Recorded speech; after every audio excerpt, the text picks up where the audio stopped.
આજે આપણે વધેલી રોટલીની ચાઇનીઝ ભેળ માત્ર 10 મિનિટમાં બનાવીશું, જે નાના બાળકોને તો ભાવશે જ, પણ સાથે સાથે મોટાઓને એટલી ભાવશે કે ના પૂછો વાત.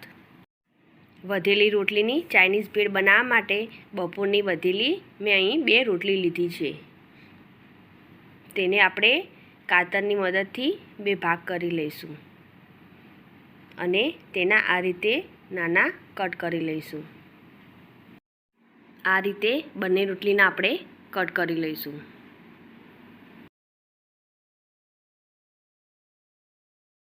રોટલીનું સરસ રીતે કટિંગ થઈ ગયું છે.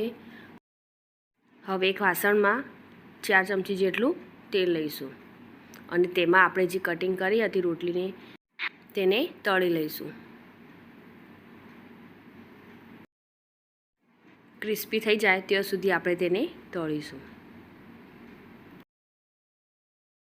રોટલી આપણી તળાઈ ગઈ છે. હવે તેને આપણે બહાર કાઢી લઈશું અને એ જ રીતે આપણે બધી રોટલીને તળી લઈશું.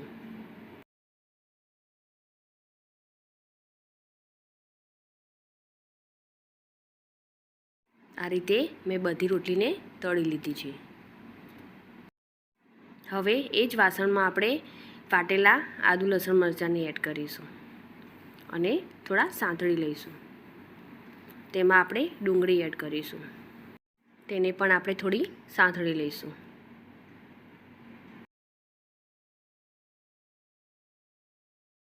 હવે તેમાં લાલ અને લીલા કેપ્સિકમ એડ કરી દઈશું. તેને પણ સાંતળી લઈશું.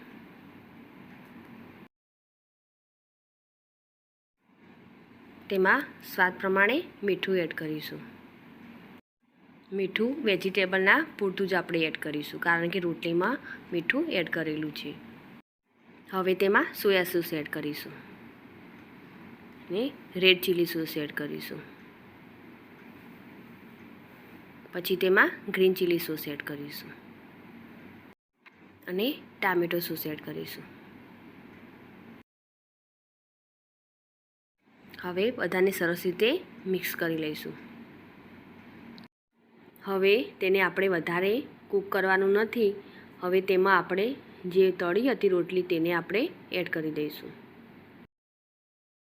બધાને સરસ રીતે મિક્સ કરી લઈશું.